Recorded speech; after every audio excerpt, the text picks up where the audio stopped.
No Extremo Oriente se localiza uma das civilizações mais fascinantes e complexas do mundo, a China.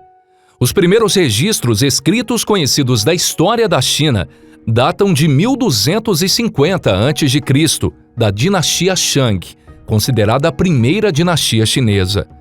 Suas histórias, lendas e mitos foram transmitidas de forma oral durante 1000 anos antes de serem escritas em livros. Todos esses mitos e histórias surgiram a partir das 3 maiores crenças da China: o taoísmo, o confucionismo e o budismo. No entanto, o taoísmo foi o mais influente para a construção e desenvolvimento da mitologia chinesa. Os mitos e a realidade fundiram-se ao longo da história da China, onde deuses tornaram-se mortais e personagens históricos uniram-se aos seres divinos. Realidade e fantasia se confundem, e o conceito mais importante, a imortalidade, significa que muitos heróis da vida real ou governantes foram promovidos ao status de mortais depois de mortos e se tornaram deuses. Comparados aos deuses de outras mitologias que frequentemente se prostituíam, traíam, flertavam e eram sedentos e obcecados por sexo, os deuses chineses são verdadeiros exemplos divinos. Os mitos chineses tinham lá os seus vilões, malfeitores e irmãos gananciosos. Mas não há nenhum adúltero em série como Zeus no panteão chinês. Nem há qualquer Cuchulain em busca de uma oportunidade para pegar uma donzela virgem. A mitologia chinesa tem classificação livre e é moralmente repreensível. Mesmo quando há indícios de um incesto na mitologia chinesa, como na história do dilúvio com Nugua e seu irmão, que repovoou o mundo, os 2 irmãos sentem vergonha do seu comportamento e cobrem suas faces. Dormir com todo mundo não é algo permitido na mitologia chinesa. Filhos bastardos não têm lugar e há pouca tolerância para disputas em família, pois essa devia ser honrada. Em vez disso, os deuses chineses costumam ser trabalhadores e muito criativos. O imperador de Jade da crença taoísta era originalmente o ser supremo Shangdi, o poder que iniciou a criação do universo e a força que gerou a continuação de toda a vida. Shangdi era considerado uma espécie de imperador da Terra e reinava sobre uma ampla gama de deuses e servos. Nos tempos do confucionismo, ele se tornou uma figura mais abstrata e só por volta do século IX a.C. fundiu-se com Yu Huan, o imperador de Jade, e passou a ser considerado o principal deus taoísta. A partir de então, o imperador de Jade foi o único deus supremo, conhecido como Yu Huan Shangdi. Como seu rosto sorridente, uma barba longa e face bondosa, o imperador de Jade havia alcançado a iluminação segundo o Tao, principal crença filosófica dos taoístas. Ele também foi popularizado como governante de todo o céu. Uma lenda taoísta conta como os 12 signos animais do zodíaco foram escolhidos. O imperador de Jade queria tornar a terra mais harmoniosa. Então pediu a todos os animais para visitá-lo no céu, para que ele pudesse dividir o ano entre eles, com cada animal regendo um determinado ano lunar. A gata precisava do seu sono de beleza, mas ficou preocupada em perder a viagem. Por isso pediu ao rato para que a despertasse a tempo. Mas o rato, certo de que o imperador preferiria a beleza da gata do que a sua feiura, não a despertou e deixou o porco tomar o lugar dela. É por conta disso que gatos e ratos se odeiam, e o porco tem um ano com seu nome. Fuxi, o deus imperador que, segundo os mitos chineses, é o primeiro dos 3 Augustos, conhecidos também como os 3 soberanos, que são considerados semideuses que usaram seus poderes mágicos para melhorar a vida das pessoas. Devido à sua grande virtude, eles teriam vivido até a idade extremamente avançada e governaram durante um período de grande paz e prosperidade. Fuxi, com sua irmã Nugua, recriou a humanidade após um desastre e mostrou-lhes como cultivar e pescar, mapear as estações, caçar e forjar metais. Nos primórdios do mito, logo que a terra foi repovoada, ele se retirou para o céu com Nugua. Mais tarde, entretanto, foi dito que ele reinou sobre a terra por aproximadamente 100 anos. Ele inventou a escrita e como calcular o tempo. Misericordiosa e compassiva, Guanyin é uma deusa popular e importante no budismo chinês. Nas lendas taoístas, era uma deusa da fertilidade. Foi ela quem tornou possível aos humanos comer arroz. Todos os anos, ela espirrava leite de seus seios sobre os grãos de arroz para que se tornassem comestíveis.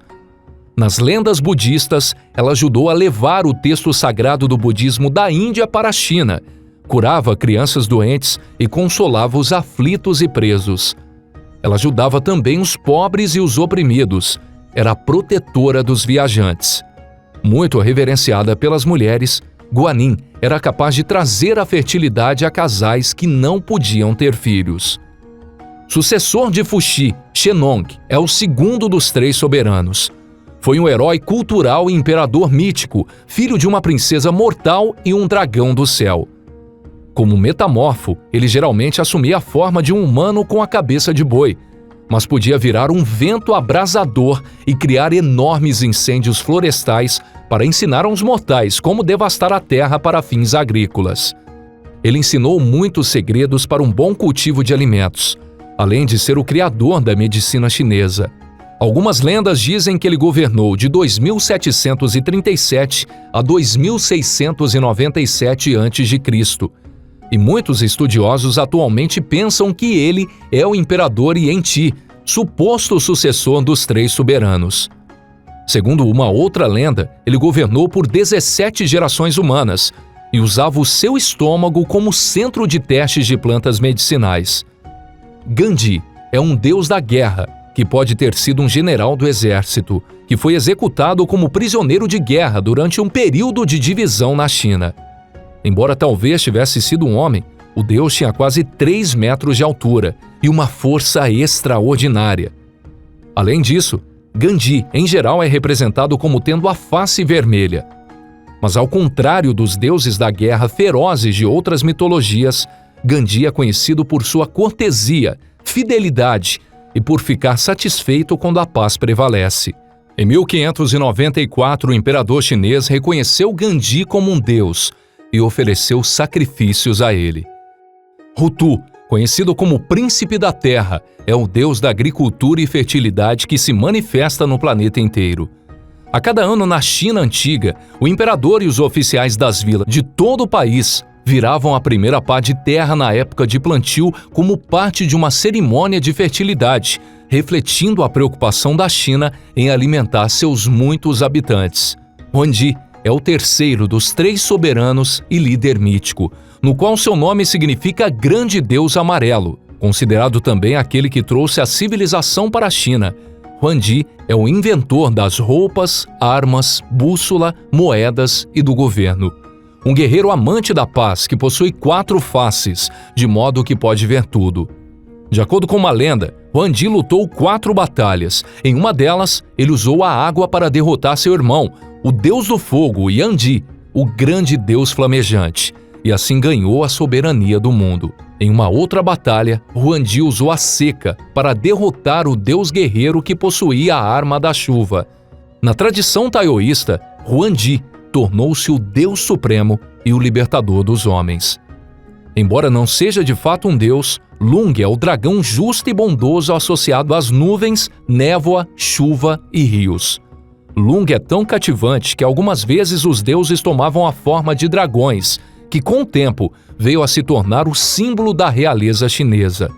O dragão chinês evoluiu muito provavelmente a partir da serpente, o antigo símbolo real considerado imortal, já que era capaz de renovar a si mesma quando trocava de pele.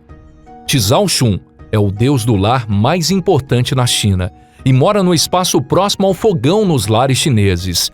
Representado como um velhinho bondoso cercado de crianças, ele fornece o Qi, ou energia que ajuda na nutrição. A cada festividade de Ano Novo, se acredita que ele visite o céu e faça um relatório sobre cada casa. Antes de ele partir, cada casa tenta suborná-lo, lambuzando a boca de uma estátua do deus, com uma geleia ou mel, para ajudá-lo a falar palavras doces e evitar dizer qualquer coisa ruim ao chegar ao céu. Talvez o maior dos deuses heróis chineses, Hu Yui, é o grande arqueiro, que aparece em um mito do século VI a.C. Nesse mito, há 10 sóis, todos filhos do soberano dos céus. Quando todos apareceram ao mesmo tempo, o calor foi tão intenso que fez com que as plantações morressem. Dessa maneira, o Senhor dos Céus enviou o arqueiro Hu-Yu-Yi para restaurar a ordem. Hu-Yu-Yi, no entanto, ao invés de mandar os sóis irem embora, atirou em 9 deles com suas flechas. Como resultado disso, Hu-Yu-Yi foi banido pelo Deus dos Céus para viver como mortal na Terra com sua esposa Shang. Triste por ter perdido a imortalidade, Shang adquire um elixir essencial da Rainha Mãe do Oeste que era destinado a Hu-Yu-Yi e o consome. Por sua audácia, Shang foi enviada para a Lua e se tornou deusa de lá. Hu-Yu-Yi aceitou sua condição de mortal, mas de acordo com algumas lendas, voltou para o céu após ser perdoado. A história da criação mais influente da China descreve o universo como sendo apenas uma nuvem de vapor que é suspensa na escuridão. A partir desse caos primitivo, surgiram 2 forças essenciais, o Yin e o Yang, 2 opostos unidos com um grande ovo cósmico. Essas forças afetaram a cultura e sociedade chinesas em todos os níveis. O Yin e o Yang, que costuma ser representado com um círculo com áreas claras e escuras, existe em um equilíbrio delicado e permeia todo o universo chinês. Enquanto o Yin é associado às qualidades do feminino, frio, escuridão e terra, o Yang está ligado às qualidades masculinas, calor, luz, brilho, céu e o sol. Se acredita que a interação entre esses 2 opostos criou a maior porção do universo, das estações e do mundo natural. O Yin deu à luz a água e a lua. O Yang deu à luz o fogo e o sol. No mito da criação de Pangu, no qual a história se tornou o mito chinês da criação mais popular, já no século III d.C., o universo é um ovo enorme, recheado de caos, onde o gigante Pangu permanecia adormecido há 18.000 anos. Quando Pangu cresceu o suficiente para rachar o ovo, seu fluido claro e translúcido vazou e flutuou, tornando-se os céus. A gema mais pesada escorreu e se tornou a terra. Com medo de que o céu e a terra pudessem convergir, Pangu empurrou o céu para cima com a cabeça e a terra para baixo com os pés. Ele permaneceu nessa posição por mais de 18.000 anos, até perceber que o céu estava alto o suficiente. Exausto por seus esforços, Pangu se deitou para descansar e morreu dormindo. Porém, em seu último suspiro, sua respiração se tornou o vento e as nuvens, e a sua voz o trovão. Um de seus olhos se tornou o sol, e o outro a lua. Seus membros se tornaram as montanhas, e suas veias viraram as estradas. Nenhuma parte desse corpo gigante deixou de ser utilizada na criação do mundo. Em versões posteriores da história, até as moscas, pulgas e outros parasitas em seu corpo são transformados em ancestrais do homem. Em outro mito, é dito que, revirando o barro úmido das margens do Rio Amarelo, Nugua produziu pequenas figuras e colocou em cada uma a força do Yin e do Yang, de modo que as figuras adquiriram vida. Aquelas que receberam Yang tornaram-se homens, e as que receberam Yin, mulheres. Quando Nugua se cansou de modelar as figuras, uma por uma, ela sacudiu o barro preso no fim de uma corda que havia arrastado em sulcos no chão lamacento. As figuras deformadas que surgiram a partir dos montes de lama caída no chão se tornaram os homens que nasceram pobres, enquanto que as figuras belas, modeladas pelas mãos da deusa com o barro do Rio Amarelo, se tornaram a nobreza chinesa. Bom, pessoal, esse foi o vídeo de hoje. Se gostaram, deixe um like, se inscreva no canal para ficar por dentro do universo mitológico. E se tiverem alguma sugestão para o próximo vídeo, deixe aqui nos comentários. E até a próxima. Valeu!